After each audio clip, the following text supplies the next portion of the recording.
আল্লাহর নবী মুহাম্মদুর রাসূলুল্লাহ সাল্লাল্লাহু আলাইহি সাল্লাতু ওয়াসসালাম মসজিদে নববীর ভিতরে যখন মিম্বর হলো না, তখন তিনি একটু মৃত খেজুর গাছের মধ্যে তিনি হেলান দিয়ে নবীজি খুতবা দিতেন।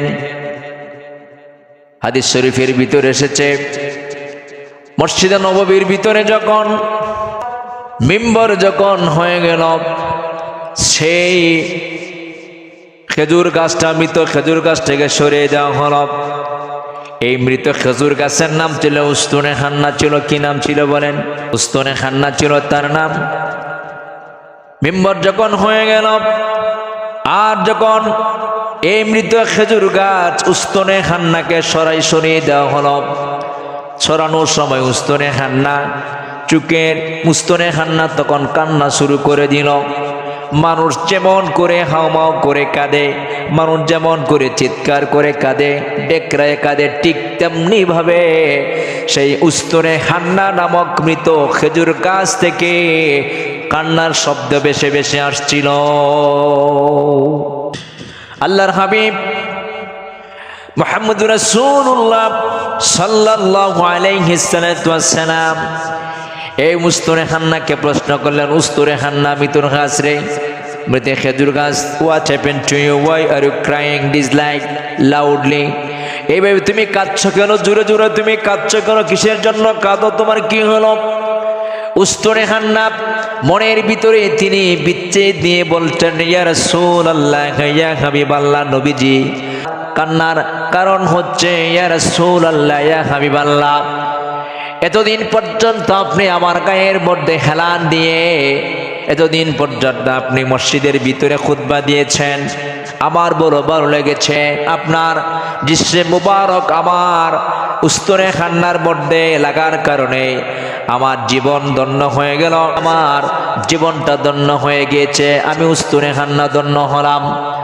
ইয়া রাসূলুল্লাহ, ইয়া হাবিবাল্লাহ, নবীজি, যেহেতু আজ থেকে আর কখনো কোনোদিন আপনার সংস্পর্শ আমার যাওয়া হবে না, আপনার পিঠ মুবারক, আপনার হাত মুবারক, আপনার কদম মুবারক আর কখনো কোনোদিন আমি উস্তুনে খান্নার গায়ের মধ্যে লাগবে না। ইয়া রাসূলুল্লাহ, ইয়া হাবিবাল্লাহ, আর যে কখনো কোনোদিন লাগবে না। এই বিচ্ছেদে আমি উস্তুনে খান্না কান্নাকাটি করতেছি। চিন্তা করে দেখেন, একটা মৃত খেজুর গাছ কি পরিমাণ নবীজিকে ভালোবাসতেন। নবীজির বিচ্ছেদে খেজুর গাছ মানুষের মতো কান্নাকাটি করতেন, চিৎকার করে হাওমা করে কান্নাকাটি করছেন। আল্লাহর হাবিব বললেন, উস্তুনে খান্না রে, যেহেতু আজ থেকে আর কখনো কোনোদিন তোমার গায়ের মধ্যে আমার পিঠ মুবারক লাগবে না, আমার দৃষ্টি মুবারক, আমার শরীর মুবারক লাগবে না, তাহলে তুমি কি চাও বলো? তোমার জন্য আমি কি করতে পারি? তুমি কি চাও বলো? উস্তুনে খান্নাকে নবীজি আরো বললেন, উস্তুনে খান্না রে, তুমি কি দুনিয়ার মধ্যে আমাকে চাও নাকি পরকালে আমাকে চাও?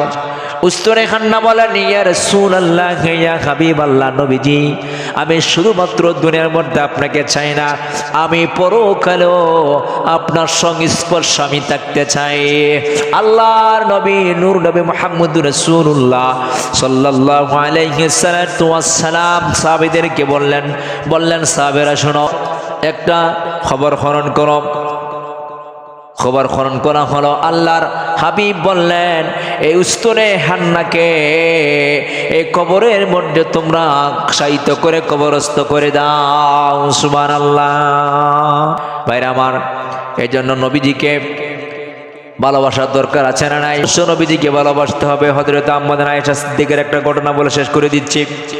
আম্মাদান হযরত আয়েশা সিদ্দিকা রাদিয়াল্লাহু তাআলা আনহা, তিনি একবার নবীজিকে তিনি গোসল দিচ্ছিলেন।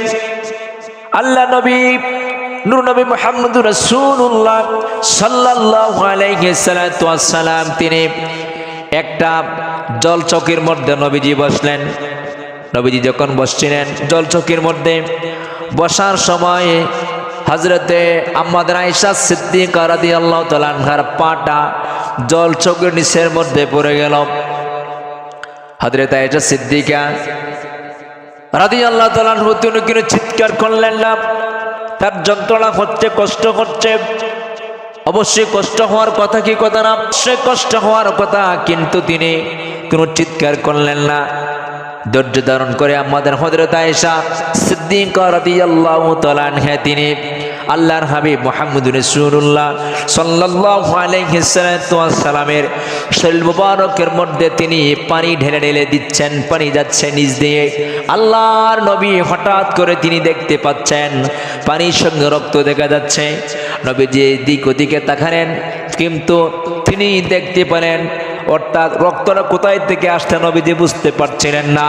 হঠাৎ করে নবীজির জলটুকু নিচের মধ্যে তিনি তাকালেন, তাকানোর পরে তিনি দেখতে পেলেন আমাদের হযরত আয়েশা সিদ্দিকা রাদিয়াল্লাহু তাআলা আনহার পাটা জলচকের নিচের মধ্যে তখনও পড়ে আছে। জলচকের পা পড়ার কারণে হযরত আয়েশা সিদ্দিকা রাদিয়াল্লাহু তাআলা আনহার পা পেটে রক্ত বের হয়ে যাচ্ছে, আর সেই রক্ত পানির সাথে প্রবাহিত হচ্ছে। নবী বললেন, আয়েশা রে, তোমার পা পেটে রক্ত বের হয়ে গেল, কষ্ট করতেছো তুমি, তুমি তো আমাকে বললে না কেন? কিসের জন্য তুমি আমাকে বললে না? হযরত আয়েশা বলেন, ইয়া রাসূলুল্লাহ, ইয়া হাবিবাল্লাহ, নবীজি আমি আপনাকে বলি নাই আপনার কষ্ট হয়ে যাবে। আমি যদি আপনাকে বলি উঠার জন্য, আপনার সঙ্গে বেয়াদবি হয়ে যাবে। আয়েশা বলেন, ইয়া রাসূলুল্লাহ, ইয়া হাবিবাল্লাহ, এই জলচকের পাওটা শুধুমাত্র আমার পায়ের মধ্যে পড়েছে। আয়েশা বললেন, ইয়া রাসূলুল্লাহ, ইয়া হাবিবাল্লাহ, এই জলচকের পা যদি আমার কলিজার মধ্যে পড়ে যেত, আমার কলিজার মধ্যে পড়ে যদি আমার কলিজা ছিদ্র হয়ে যেত, আমার কলিজার টুকরো টুকরো হয়ে যেত, এরপরও আমি আয়েশা আপনাকে বলতাম না এই জলচকি থেকে তখন ওঠার জন্য। আমি আয়েশা চাই আমার জীবনের বিনিময়ে হলো আপনাকে শান্তি দিতে। সুবহানাল্লাহ।